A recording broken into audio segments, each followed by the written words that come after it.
술을 좋아하던 박나래, 그리고 그 술이 결국 거대한 논란의 도화선이 되었다. 이번 사태를 두고 이제도 음주 예능을 계속해야 하는가?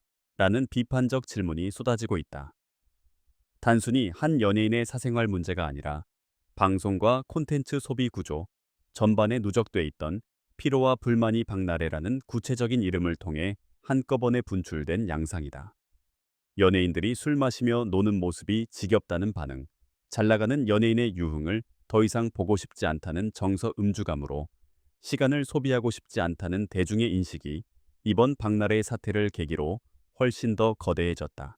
지난 수년간 방송가는 술을 전면에 내세운 이른바 음주 예능을 폭발적으로 확산시켜 왔다. 특정 프로그램들은 술자리를 중심에 놓고 솔직함과 날것의 재미를 강조했고, 출연자가 취기에 흔들리거나 술잔을 거침없이 비우는 장면은 웃음으로 포장됐다. 한 시대의 유행처럼 소비됐지만 그 이면에는 분명한 위험이 존재했다.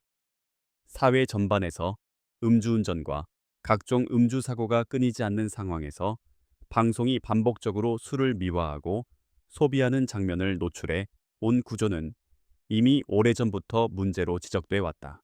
이 과정에서 박나래는 상징적인 인물이 될 수밖에 없었다. 술을 사랑하고 즐기는 이미지로 꾸준히 화제를 만들어 왔고, 그 모습은 예능의 핵심 캐릭터로 소비됐다. 그러나 바로 그 이미지가 이번 논란에서는 결정적인 약점으로 작용했다. 실제로 MBC나 혼자 산다는 지난해 11월 방송통신위원회로부터 법정 제재인 주의 조치를 받았다. 15세 이상 시청가 프로그램임에도 음주 장면을 반복적으로 노출하고 술을 긍정적으로 묘사하는 자막을 사용했다는 이유였다. 특히 박나래의 혼술 장면과 포장마차에서의 음주 장면은 대표적인 문제 사례로 지목됐다. 결국 박나래는 나 혼자 산다, 놀라운 토요일, 구해줘 홈즈 등 고정 출연하던 프로그램에서 연이어 하차했고, 새롭게 준비 중이던 예능 제작 역시 중단됐다. 이를 두고 전문가들은 개인의 일탈로만 보기 어렵다고 말한다. 웃음을 만들기 위해 술을 콘텐츠 소비의 핵심 장치로 삼아 온 환경 자체가 구조적 문제였다는 분석이다. 박나래 한 사람의 책임으로만 돌리기에는 방송과 유튜브 전반에 깔린 음주 콘텐츠의 관성이 너무 오래 지속돼 왔다는 지적이다. 언제까지 음주 예능을 계속할 것인가? 라는 질문이 본격적으로 제기되는 이유다. 이런 상황에서 주사 시술과 관련된 불법 의료 논란이 더해지며 사태는 걷잡을 수 없이 커졌다. 박나래의 최종 입장문에 이어 샤이니키가 뒤늦게 입장을 밝히자 대중의 분노는 오히려 증폭됐다. 의사인 줄 알았다는 해명이 핵심이었고, 고정 출연 중이던 나 혼자 산다와 놀라운 토요일에서 하차하겠다는 결정이 함께 발표됐다. 소속사는 해외 투어 일정과 여러 관계자와의 조율로 인해 신속한 입장 표명이 어려웠다고 설명했다. 또한 키는 이후에도 해당 병원에서 진료를 받아왔고, 병원 방문이 어려운 경우 집에서 몇 차례 진료를 받은 적이 있으며 의료인으로 알고 있었기 때문에 문제가 되리라 생각하지 못했다고 밝혔다. 그러나 이 해명은 많은 대중을 납득시키지 못했다. 주사 시술을 한 인물이 의료인이 맞는지 아닌지를 확인하는 데 그렇게 긴 시간이 필요했느냐는 의문이 제기됐다. 특히 샤이니키의 어머니가 간호사 출신으로 간호과장까지 역임하고 정년퇴직했다는 사실이 알려지며 비판은 더욱 거세졌다. 집에서 이뤄진 주사 시술을 아무런 문제의식 없이 받아들였다는 설명은 설득력이 부족하다는 반응이 지배적이었다. 의사인지 아닌지 여부는 당일에도 충분히 밝힐 수 있었던 사안 아니었느냐는 것이다. 침묵이 길어졌다는 점도 문제였다.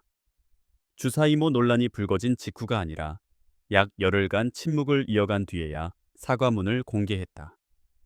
그 사이 샤이니키는 네 번째 솔로 콘서트, 미국 투어를 예정대로 소화했다.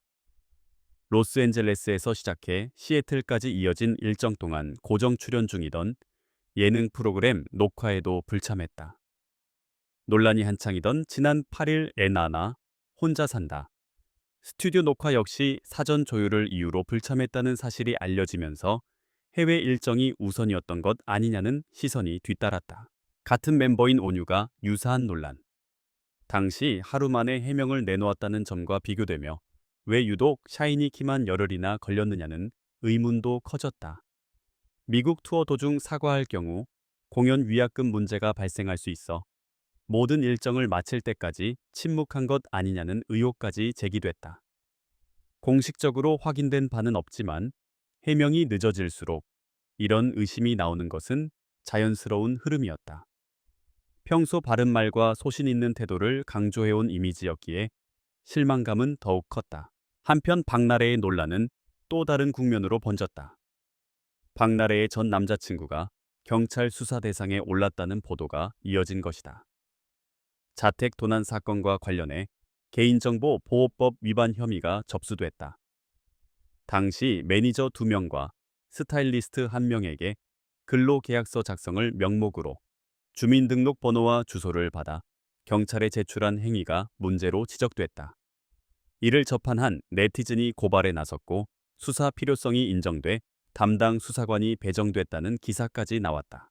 개인정보보호법 위반은 결코 가벼운 사안이 아니다. 온라인과 오프라인을 막론하고 신상 정보를 무단으로 수집하거나 유출하는 행위는 형사처벌 대상이다. 법에 따르면 3년 이하의 징역 또는 3천만 원 이하의 벌금에 처해질 수 있으며 범죄의 중대성이 인정될 경우 실형이나 집행유예 가능성도 배제할 수 없다. 박나래의 전 남자친구 역시 이 법적 책임에서 자유로울 수 없다는 분석이 나온다. 한편 박나래 본인이 주사이모 논란으로 처벌을 받을 가능성에 대해서는 의견이 엇갈린다.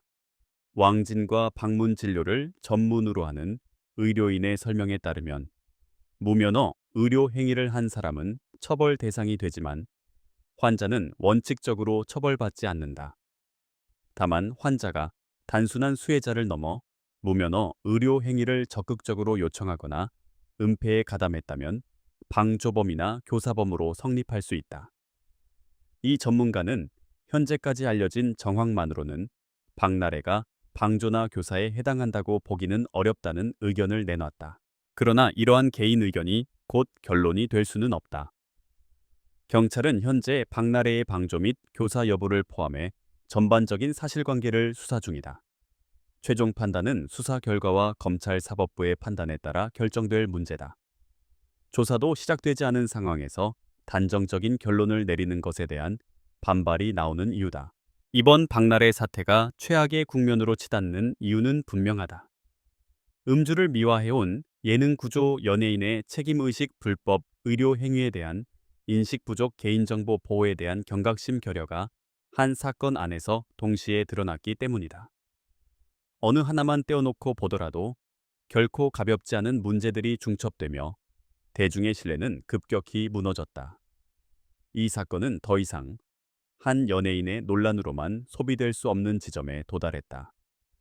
방송과 연예산업 전반이 어떤 방향으로 나아가야 하는지를 묻는 질문이 박나래라는 이름을 중심으로 지금도 계속 이어지고 있다.